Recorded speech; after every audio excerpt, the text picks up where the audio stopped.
தண்ணி தாவோ பல்லொழுந்து போகுது, நல்ல தண்ணி தாவோ நான் உணர்ந்து போகுது. எனக்கு தண்ணி கொடுத்தா பாப்பேன், இல்லைன்னா இங்க இருக்கிறாங்க பாரு, இந்த ஊர்ல இந்த உலகத்துல இருக்கிற மாநில மக்கள் எல்லாரோடைய ரத்தத்தையும் அப்படியே நின்னடத்திலேயே உரிச்சு என் தாவத்தை அடக்கிக்கிறேன். கோபம் இந்த உலகம் தாங்காதம்மா. தண்ணி குடுக்குறியா ரத்தத்தை குடிக்கிட்டா ஏற்பாடு செய்றேன். அதோ பார் தெரிகிறது, நான் பிறந்தேனே திருப்பார்கடல். அந்த கடலிலே தேவையான நீர் இருக்கிறது. அங்கே சென்று நீர் உனக்கு எவ்வளவு தேவை அவ்வளவு அறிந்து வா. போய் வா. பார்கடல தண்ணி தேடி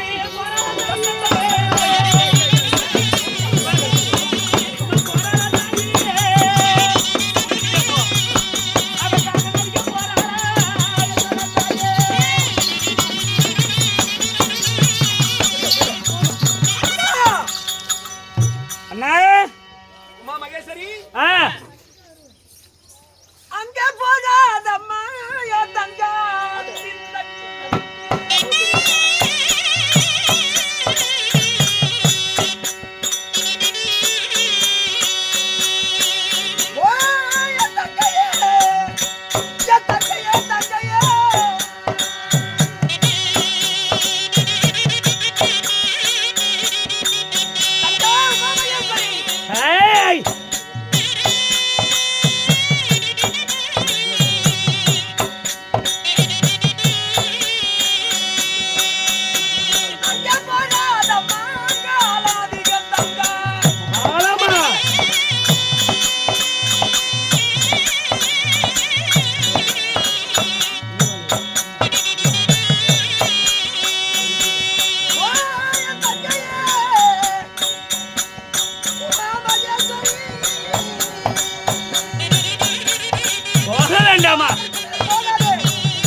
தண்ணி தாவம் எடுக்குது, தாகம் நனைஞ்சு வர எனக்கு தண்ணி கொடுன்னு கேட்ட உடனே நான் பிறந்த பார்கடல் இருக்குதுமா, பத்தாத சமுத்திரம், அதுல போய் குடிச்சுக்கின்னு சொன்னேன்.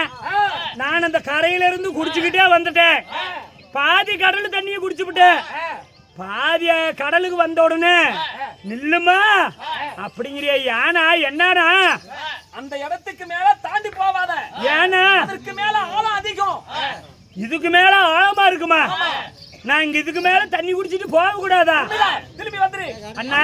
போகாதம்மா, ஆழம் அதிகம். அப்படி நான் திரும்பி வர்றதா இருதே. சத்தமாடா சாமி, ஒரு 5 நிமிஷம். அப்படி திரும்பி நான் வர்றதா இருந்தா எனக்கு இந்த இடத்துல என்ன பேர் வைக்கிற, எனக்கு என்ன அவதாரம்? அங்கே போகாதம்மா, அங்க ஆழம் அதிகம். அங்க ஆழம் அப்படின்னு சொன்னதுனால எல்லாம் ஜோரா கை தட்டணும். இன்று முதல் உனக்கு அங்காளம் என்று பேர்.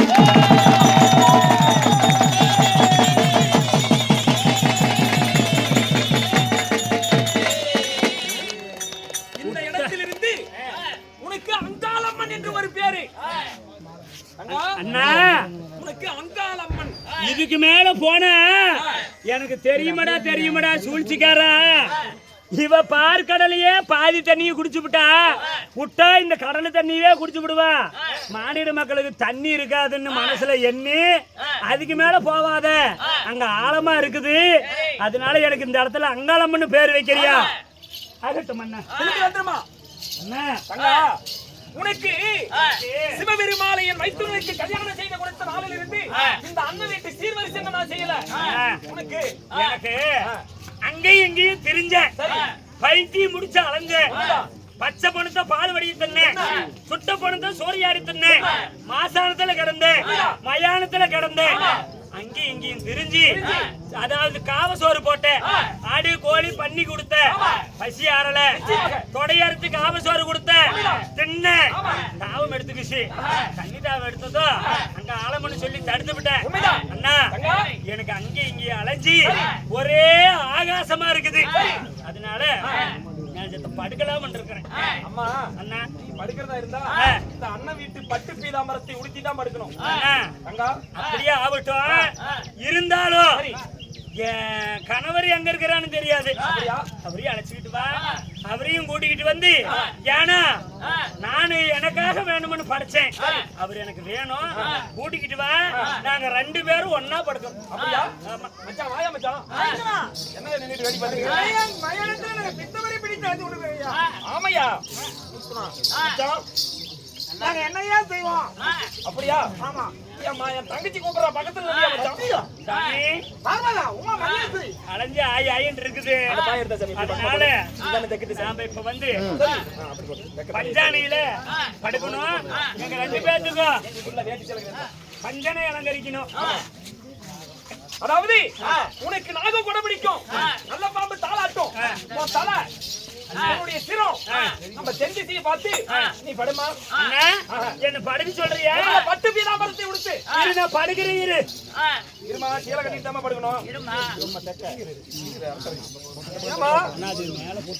அம்மா தங்கா, அண்ணா. என்னம்மா நான் தெக்க படுக்க சொன்னா நீ வடக்க தலை வச்சு படுக்கிற? அண்ணா, நான் பேச தெரியாது தெரியுறேன், எனக்கு என்ன தெரியும்? அண்ணா நானே தெக்க தாமா படுத்துட்டு இருக்கிறேன். அப்படியா? ஆமா. அதனால மாறி படுங்கிறியா? ஆமா. அம்மா மல்லாந்து படம்மா. இப்படி படுத்தா இது ஆகாது. நான் பாக்குறவங்கள பத்தி எரியுறாங்க, அதனால பாக்குற திசையில எரியுது, இதெல்லாம் வேண்டாம். எரிகிறது. சரி, நீ மல்லாக்கப்படு, அப்பதான் நானும் எரியாது. சரி படுக்கிறேன். தேவி அடி வாடி கொண்டா நீ தான் போறீ. அண்ணா, தங்கா எனக்கு ஆஹா. அங்கேயும் இங்கேயும் அலைஞ்சி என்னுடைய ஆடை அணிகலன் எல்லாம் அழைச்சு போயிருச்சு. எனக்கு புத்தாடை கொடுத்து எனக்கு அந்த ஒரு மாலை கட்டு, 2 மாலையும் இங்க ஒரு மாலை. அண்ணா, இங்க ஒரு மாலை. சொல்லம்மா.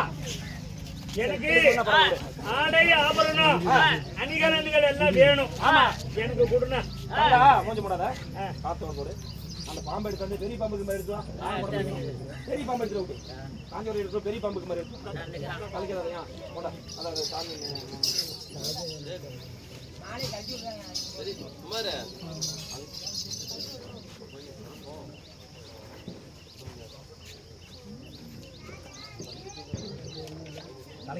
தலைக்கு ஒன்று எடுத்தாங்க. சின்ன பேக்கை தான் தலைக்கு எடுத்தாங்க. அண்ணே சின்ன பேக்கை தான் தலைக்கு எடுத்தாங்க. சஞ்சய் சின்ன பேக் எடுத்தா குடி. அண்ணா, தங்கா எனக்கு புத்தாடை கொடுத்த நகையெல்லாம் போடணும். எனக்கு காலுக்கு காப்பு, காலுக்கு சிலம்பு, கைக்கு வளையல், ஒட்டிவானோ, இடுப்புக்கு ஒட்டியானம், நெத்திக்கு நெத்தி சுடி, நெத்திக்கு நெத்தி சுடி, இன்னும் கழுத்துக்கு வைரமாலை, இதெல்லாம் போட்டு எனக்கு ஆடை அதாவது அலங்காரிக்கணும். அப்படி ஆகட்டும் அம்மா. யாருங்க காவலாளிகளே? எங்க விலங்கால இரும்பாலை உருக்காலை கொண்டு இரும்பாலை விலங்கடிச்சிட்டு வாங்க. மேலெல்லாம் இதோ விலங்கால போட்டுங்க.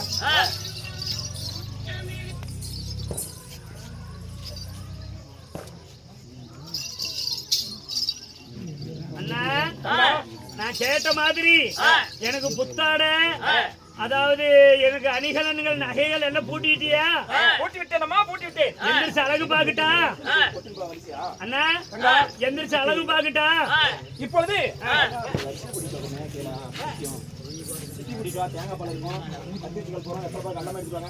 அண்ணா, அம்மா என் கால் சிலம்பொலிய கேட்கணும், என் கை வளையல் ஓசி கேட்கணும். நான் எந்திரிச்சு பாக்கட்டுமா? அண்ணா, சண்டாளா ஐயோ, அண்ணா, அண்ணா.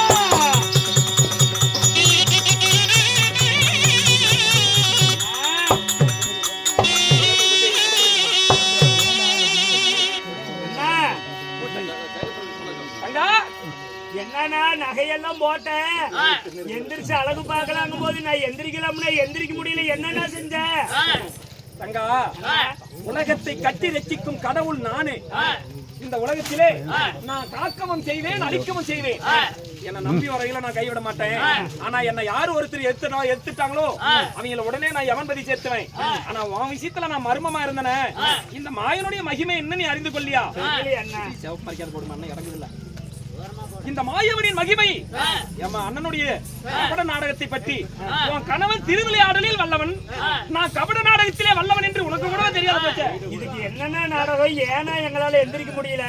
தங்கா, நீ அதாவது பித்தவரி பிடித்து உலகால நாயகி உமா மகேஸ்வரி, இந்த பூமியில முத பிறந்தவன் நீ.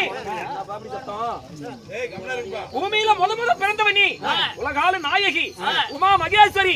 நீ பார்த்து உருவாக்கனவன் உன் கணவனையும் இந்த கண்ணனையும் நீ பார்த்து பிறக்க வச்ச. முதல்ல என்ன பிறக்க வச்ச, பிறகு விநாயகமா மகனை பிறக்க வச்ச, பிறகுதான் உன் கணவனை பிறக்க வச்ச. 48 ஜென்மம் கழிச்சு கணவனை பார்வதா அறிவத்திலே உருவத்திலே வந்து மீண்டும் கல்யாணம் செஞ்ச. ஆனா சுத்தி வைக்கணும் அண்ணே, சுத்தி ஒண்ணு வச்சுக்கலாம், தள்ளி வச்சுக்கலாம் சுத்தி. அதனால அதாவது தூர்வாசர் கொடுத்த சாபத்தினால் முதலிலே எல்லாம் நல்லா கேட்கணும். கதையினுடைய விளக்கம்.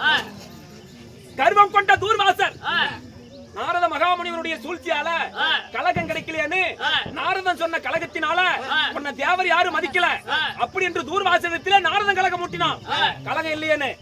அதனால தூர்வாசர் என்ன செய்தான், என்னை யாராரு மதிக்கிறாங்க யாராரு மதிக்கல, என் பாதத்தை யாராரு பண்ணிடுறாங்க அப்படி என்பதை அறிய வேண்டும் என்று உலகத்தை சுத்தி வரும் பொழுது முதல்ல உலகத்தில் யானை முதல் எறும்பு கடை 84 லட்சம் ஜீவ சிந்தைகளை அதாவது படைக்கும் தொழில் செய்யக்கூடிய பிரம்மாவை தேடி சென்றான். பிரம்மாவுக்கு சாபம் கொடுத்தான். அடே பிரம்மா, உனக்கு 5 சிரம், அதுல தர்ம சிரம் என்ற ஒரு சிரம் உனக்கு அறுபடை கடவுது என் பாதத்தை பணியாதனால அப்படின்னு சாபம் கொடுத்தான். உடனே பிரம்மா இந்த செய்தி அறிந்து சாபத்தை பெற்று உங்களை காண வெள்ளிங்கிரிக்கு வந்தா. அப்ப மைத்துனம் படியலக்க போயிட்டாரு. சிவனுக்கு 5 சிரம், உலகத்திலே சிவனுக்கு 5 சிரம், பிரம்மாவுக்கும் 5 சிரம். சிரம் என்ற தலை. அதனால தான் கணவன் தான் வந்து அமர்ந்து விட்டான் என்று நீ பாத பூச போட்ட உண்டுதானமா? அப்ப படியலந்துட்டு வரும் சிவன் பார்த்தா, அடி சண்டாளி, கணவன் நாங்க வந்து கொண்டிருக்கிறன, நீ ஏன் சிவ பிரம்மாவுக்கு பாத பூசை போட்டு கொண்டிருக்கிற அப்படின்னு கேட்டாரு. சாமி, அந்த பிரம்மாவுக்கு 5 சிரம் உங்களுக்கு 5 சிரம், நான் யாருன்னு கண்டேன் அப்படின்னு நீ சொன்ன. அதனால உனக்கு இதற்கு மேல் நான் மனைவியா இருக்கணும்னா ஒண்ணு அந்த பிரம்மா இருக்கணும், இல்ல நீங்க இருக்கணும். ஒண்ணே பிரம்மாவுக்கு 5 சிரங்கணும், இல்லன்னா உங்களுக்கு 5 சிரங்கணும் அப்படி என்று நீ கணவன் கிட்ட சொன்ன. அதனால கோபம் கொண்ட சிவபெருமான் தன் திரிசூலத்தால இதோ பிரம்மனுடைய 5 சிரத்திலே ஒரு சிரம் ஆகிய தர்ம சிரத்தை அறுத்தான். அப்ப அந்த தூர்வாசர் கொடுத்த சாபம் அளித்து சிரத்தை அறுத்து கையிலே பிடித்த உடனே இதோ உன் கணவனாகிய சிவபெருமானுக்கு பித்தம் பிடித்தது. பித்தமனா பைத்தியம். அந்த பித்தம் பிடித்த உடனே மயான தேசத்திலே சுடுகாட்டு எல்லையிலே அங்கே இங்கே அலைந்து பைத்திய வெறி பிடித்து பித்தத்தினால் அலைந்து கொண்டிருந்தார். போன கணவனை காணமே அப்படி என்று நீ ஓடி வந்த. ஐயோ சாமி மன்னவா, உங்களுக்கு என்னாச்சு அப்படி என்று கேட்கும் பொழுது, இதோப்பா நீ சொன்ன பிரகாரம் பிரம்மனுடைய தர்ம சிரத்தை அறுத்து விட்டேன் அப்படி என்று சொல்லும் பொழுது, எங்கே அந்த சிரத்தை என் கையில கொடுத்துருங்க, உங்களுக்கு பைத்தியம் தெரியட்டும் அப்படி என்று கணவனை காக்க நினைத்தாய். நீ கையில வாங்கின உடனே உனக்கு பித்த வெறி பிடித்ததா? அதனால உன்னுடைய பித்தத்தை பிடித்த உடனே நீ அதாவது சுடுகாட்டிலே சுட்ட பணங்களையும் மாண்ட பணங்களையும் கோழிக்கடா காவு, ஆட்டுக்கடா காவு, பன்னிக்கடா காவு அனைத்தையும் கொடுத்து பார்த்தேன். ஆனா உனக்கு பசி ஆறல. இந்த கண்ணனுடைய துடையை அறுத்து உனக்கு காவு சோறு போட்டேன், அப்பயும் பசி இறங்கல. தங்கா, நீர் என்று தாகம் என்று கேட்ட ஆழக்கடல் என்னோட நான் பிறந்தேனே சமுத்திர கடல், திருப்பார் கடலுக்கு அனுப்பி உனக்கு அங்காளம் என்று பெயரிட்டு இதுக்கு மேல நீ பாக்குற இடமா பத்தி எரியுது, நீ உருண்டு பிறந்த எல்லாம் சமபூமி ஆகுது, உன் உடற்படாத இடமெல்லாம் மலையா கடலா நிக்குது, இதுக்கு மேல உன்னை விடக்கூடாது அப்படின்னு விலங்கடிச்சு சங்கிலியால உன்னை பூட்டிருக்கிறேன். உன் மேனி எல்லாம் நகை போட்ட நான் நினைச்சேன். இந்த கண்ணன் அவ்வளவு சர்வசாதாரணமா எண்ணி விட்டாயே. நீ உன்னால ஆடவும் முடியாது, அசையவும் முடியாது. உன்னை விட்டு விட்டால் உலகம் தாங்காதம்மா. அதனால பித்த வெறி பிடித்ததனால் மல்லாக்க உன்னை படுக்க வைத்ததனால் இன்று முதல் உனக்கு கை தட்டணும். மல்லாக்க படுக்க வைத்ததனால் உனக்கு மல்லாண்ட ஈஸ்வரி என்றும், இதோ சிவபெருமானுக்கு மல்லாண்ட ஈஸ்வரி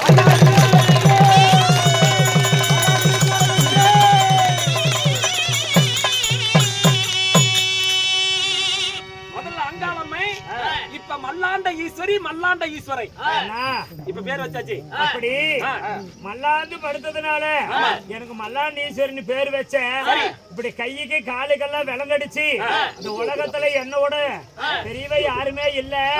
அதனால ஆம்பளை பொம்பளைகள் எல்லாம் திங்கறேன், பச்சை பணத்தை எல்லாம் திங்கறேன், சுட்ட பணத்தை எல்லாம் திங்கறேன். இப்படியே விட்டா உலகத்துல யாரும் இருக்க மாட்டாங்க. இவன் தின்னு இந்த உலகத்தையே அழிச்சிருவான்னு என்ன இப்படி விலங்கடிச்சு படுக்க வச்சுட்டியே. எனக்கு இந்த இடத்துல என்னென்ன பேர் வைக்கிற? தங்கா, ஒரு சாமின்னு நம்ம கடவுளா ஏத்துக்கொள்வதா இருந்தா மானிட மக்களை நம்ம காப்பாத்தணும். அதனாலதான் கடவுளா கும்பிடுறாங்க. நம்மள காப்பாத்துன்னு கும்பிடுற கடவுளே நம்ம பலி எடுத்தா அப்புறம் மக்கள் ஜனங்களா எப்படிமா பழிப்பாங்க?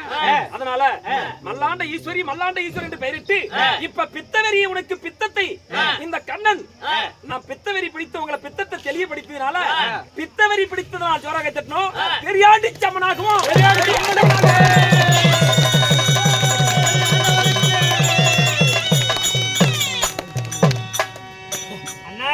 இந்த பெரியாண்டிச்சிங்கிற பேரு பித்தவெறி பிடித்ததனால வந்தது. அண்ணா பித்தம் பிடித்ததனால பெரியாண்டிச்சி. கணவர் சிவபெருமாளுக்கு பெரிய ஆண்டவர். அண்ணா பசி தீர்ந்ததாமா? பித்தவேரி பிடிச்சது. அதனால பெரிய ஆண்டினா பைத்தியம். பித்தம் முடிச்சதுக்கும் பைத்தியத்துக்கும் ஒரே பேரு, பெரிய பைத்தியம் நீ.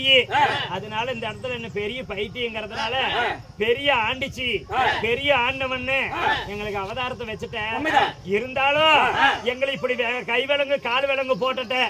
அதனாலதான் இன்னைக்கு மாநில மக்களுக்கு பைத்தியம் முடிச்சா எங்களுக்கு விலங்கடிச்சு போடுற மாதிரி விலங்கடிச்சு போடுறது. ஆமா, அதனால இப்படி இருந்தாலுமே எனக்கு பசியே தீரலையே. நான் என்னென்ன பண்ணிட்டோம்? தங்கா, உனக்கு பசி தீர்வதா இருந்தா கலியுக மாநில மக்கள் எல்லாம் இது கிரேதா யுகம் முடிந்து திரேதா யுகம், இது அடுத்தது துபாவர யுகம் பிறக்குது. அந்த துபாவர யுகம் முடிந்து கலியுகம் பிறக்குது. அந்த கலியுகத்துல மக்கள் எல்லாம் மாநில மக்கள் எல்லாம் உன்னுடைய கோயில் ஆலய சன்னிதானத்தை தேடி வருவாங்க. அப்படி வரும்பொழுது உன்னுடைய பெரியாண்டிச்சி விகார ரூபத்தோட நீ மல்லாண்ட படுத்திருப்ப. அந்த மல்லாக்க படுத்துறது உன்னுடைய விகார ரூபத்தை கண்டு கர்ப்பிணி பெண்கள் வருவாங்க. 5 மாதம் 7 மாதம் 3 மாதம் இப்படி கர்ப்பஸ்திரி தாய்மார்கள் வருவாங்க. உன் விகார ரூபத்தை கோர ரூபத்தை பார்த்த உடனே உன் கோடாலி பல்லழகும் உன்னுடைய கோழி முட்டை கண்ணழகும் உன்னுடைய விகார ரூபத்தை பார்த்த உடனே அவங்களுக்கு பயம் ஏற்பட்டு அந்த இடத்திலே அவங்க மாதவிடாய் உதிரமா போவாங்க. அதாவது கர்ப்பம் கலைஞ்சி எல்லாம் உதிர கட்டியா ஓடும். அந்த உதிர ரத்தத்தை அள்ளி நீ புசித்தீரானா உனக்கு பசியாருமம்மா. இருந்தாலும் எப்பவோ ஒரு முறை யாரோ ஒருத்தர் தான் வருவாங்க கோயிலுக்கு. அப்படி ஆலயத்துக்கு வர்றவங்களோட அந்த உதரத்தை குளிச்சாலும் எனக்கு பசி ஆறாது. எனக்கு அதிகமான, அதாவது இப்ப எல்லாம் பொணத்தை தின்னல, அந்த மாதிரி எனக்கு பொணமே வேணும். பசி ஆறது நான் என்னென்ன பண்ணிட்டோம்? தங்கா, இன்னமும் பசி தீரலையா? சரியம்மா, துவாபர யோகம் முடிந்து அந்த துவாபர யோகத்திலே இந்த கண்ணன் கடவுள் நான் மாநில அவதாரத்திலே மனிதனா பிறப்பேன். அப்ப பூமி பாரத்தை குறைக்கணும். என்னுடைய அருந்த மகனாகிய தர்மசிரத்தை என் பரமதேவனுக்கு நான் பொருதணும். இந்த சிந்திய ரத்தத்தை நான் சேகரிக்கணும். உனக்கு சேகரிக்கணும்னா 18 நாள் பாரத போர் யுத்தத்தை உருவாக்கி பாண்டவர்கள் கௌரவர்கள் என்று பிறந்து 18 நாள் பாரத போர்க்களத்தை நடத்தி இருதரத்தார் சேனைகளுக்கும் 18 அக்கர கோணி சேனை இருக்குது. அந்த சேனாதி சேனைகளை மடித்தாரானா அந்த சண்டையில் அவங்க எல்லாம் அப்ப சாகும் பொழுது அவங்க மேலிருந்து வரும் கொட்டு ரத்தத்தை அள்ளி நீ புசித்தாதான் உனக்கு பசி தீரும். இந்த ஜென்மத்துல உனக்கு தீராதம்மா. இந்த ஜென்மத்துல ஆகாது. அடுத்த ஜென்மத்துல, அதாவது பாண்டவர்களுக்கு மனைவியா பத்தினி பாஞ்சாலியா பிறந்து 18 நாள் போர்க்களம் நடக்கும். அந்த 18 நாள் போர்க்களத்துல பகல்ல பத்தினி இரவுல ராட்சசி அடக்கியா தெரிவ. பகல்ல பாப்பாத்தி ராவல ராட்சசி இப்படி எல்லாம் தெரிஞ்சு அந்த போர்க்களத்துல மடியக்கூடிய சேனைகளின் ரத்தத்தை எல்லாத்தையும் தின்னுக்கங்கற. ஆமா, பணத்தையும் தின்னுக்க. பச்சை பணத்தை பால்வடி இப்படிங்க தின்னு, ரத்த தள்ளி குடி, உனக்கு என்ன வேணுமே சாப்பிடு. அப்பதான் பசி தீரும். ஆகட்டும் அண்ணா. இருந்தாலும் எனக்கு இப்ப முப்போசை கொடுண்ணா. ஆகட்டும். ஆடு கோழி பன்னி 3 காவல் தரேன். அதற்கு முன்பதாக உனக்கு காவல் தெய்வமா 2 வரை படைக்கிறேன். பக்கத்துல பத்தா பாரு. வலது பக்கம் முனியப்பன், இடது பக்கம் கருப்பண்ணசாமி படைச்சு உனக்கு காவலுக்கு வைக்கிறேன். அதனால உனக்கு விலங்கடிச்சு மாட்டுவாங்க. உனக்கு முப்பூசை கொடுக்கிறதுக்கு முன்பதாக உனக்கு காவல் இருக்கக்கூடிய சாமிகளுக்கு பாரு, முதல்ல முனியப்பனுக்கு முப்பூசை கொடுப்பாங்க. யாராவது பயந்துகிட்டா விலங்கடிச்சு முனியப்பன் கோயில கட்டுவாங்க. கருப்பனார் கோயிலுக்கு காவல் கொடுப்பாங்க, விலங்கடிச்சு கட்டுவாங்க. இன்னைக்கு முனியப்பன் பிறந்த வளராறு இந்த பெரியாண்டிச்சிக்கு காவல் தெய்வமாக. ஏழுங்கள் சிவர்களே, பெரிய ஆண்டவன் பெரிய ஆண்டிச்சி பித்த வெறி பிடித்ததனால் மல்லாக்க படுக்க வைத்தனால் மல்லாண்ட ஈஸ்வரி மல்லாண்ட ஈஸ்வரை அங்க போகாத அம்மா தங்க அங்க ஆழம் அதிகம் அங்க ஆள அம்மன் அப்படி என்று படைக்க செய்து பெரிய ஆண்டிச்சம்மன் பிறந்த வரலாறு இதுதான். நாங்கள் நடத்திய நாடகம் இத்துடன் முடிவடைகிறது. விடிய முற்பொழுதும் எங்களுக்காக கண்டு ரசித்தமைக்கு எங்களுக்கெல்லாம் கோடான கோடி நன்றிகளை தெரிவித்துக் கொண்டு இந்த அதிகாலை வேளையிலே பொன்னான ஒரு காலை தருணத்திலே தங்கள் கரத்தில் உள்ள ஒரு காசுகளை இந்த பெரியாண்டிச்சம்மன் மடியிலையும் இந்த பெரியாண்டவர் மடியிலையும் தர்மம் செய்து தொட்டு வணங்கி, அதாவது இங்க இருக்கும் இந்த மஞ்சளையும் குங்குமத்தை எடுத்து நெத்தியில திருநீராக அணிந்து தன் இல்லறம் செல்லுங்க. உங்க குடும்பத்துல காத்து கருப்பு கந்திஷ்டி பில்லி சூனியம் பேய் பிசாசு மந்திரம் தந்திரம் செய்வனை நாகதோஷம் கன்னி தோஷம் சர்ப்பதோஷம் கலசர தோஷம் செவ்வாய் தோஷம் எவ்வித துன்பங்கள் துயரங்கள் இருந்தாலும் உங்க மன கஷ்டத்தை பெரியாண்டிச்சம்மனுக்கு கொட்டுங்க. இந்த உலகத்துல பெரியாண்டிச்சம்மனுக்கு நிகரான தெய்வம் எந்த தெய்வமும் கிடையாது. அதனால அனைவர்களுக்கும் மனமார்ந்த நன்றி வணக்கம். தேங்காய் பழம் உடைக்க போறோம், அதெல்லாம் கும்பிட்டு போங்க. எங்க நாடு முடிச்சு